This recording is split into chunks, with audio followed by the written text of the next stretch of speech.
بس يا سيدي، فلقيت النهارده حد بيعلق على بوست من البوستات بتاعتي بيقول على فكره الكلام ده كله نصب ومش عارف ايه، والراجل ده على فكره كنت انا في شركه وهو جه مشاني من غير ما يقعد معايا وظلمني وخرب بيتي انا اتاثرت جدا على طول، بقلق جدا من الحاجات دي. على فكره انا شغلي ليل نهار في عيادة هيكله وكلام من ده بيحصل، ناس تمشي كده، بس عمري ما مشيت حد. لازم بنراجع الناس وبنمشي ناس في حاله من اتنين بس، يا اما هو فاسد يا اما هو مش عايز يشتغل، مفيش حاجه ثانيه. المهم اتكلمت معاه يمين شمال وقال لي لا على فكره والشركه كان فيها 2 مليار.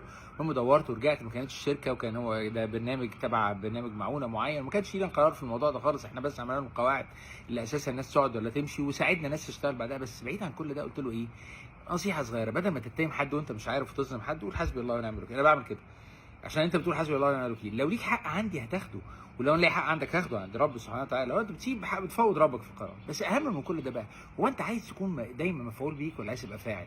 انا ياما اتظلمت على فكره، اتظلمت جامد جدا من ناس اكلوا عليا حقوق، وفلست في مرحله مراحل بص حسابي في البنك 200 جنيه، بس ما قعدتش اعيط. ما انا هاخد ايه لما اقعد اعيط يا جماعه؟ هعمل ايه لما اقعد اتشحتف واقول ده ظلمني وادعي واعمل؟ طبعا هدعي ربي سبحانه وتعالى، عايز حقي بقول حسبي الله ونعم الوكيل، مفيش اقوى من كده. بس هتفضل مفعول بيك كده على طول، ولا هتقرر تقوم بقى لم تكن ارض الله واسعه وتدور على حاجه ثانيه وثالثه ورابعه؟ الضحيه ده اسوأ دور في العالم، والناس بتزهق منه بعد وقت قليل جدا، ويقول لك يا عم طب خلاص هنعمل ايه؟ ما هترينا عياط. هتقدر تعمل ايه؟ تطور امكانياتك، تحسن نفسك، تلاقي شغل جديد، ترفع من مهاراتك بكل الصور، تغير الصوره المرتبطه بيك، اعمل 1000 حاجه. ابسطها تسيب المكان اللي انت بتتظلم فيه ده، شوف مكان تاني. وبعدين لو ما حدش تاني خدك خالص، ياما ناس يقول انا مظلوم وواكلين حقي وظالميني في هذا المكان، اقول له قدم في اي حته تانيه.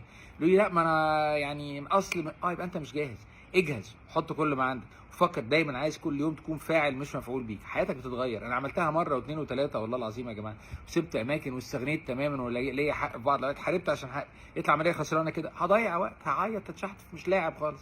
مع الف سلامه. اعمل اللي عليك وغير وروح في حته تانيه، وربنا يكرمك ان شاء الله. خدوا بالكم من نفسكم، ما تكلموش حد غريب. يوم جميل ان شاء الله ان شاء الله. حسبي الله ونعم الوكيل. بسيطه جدا.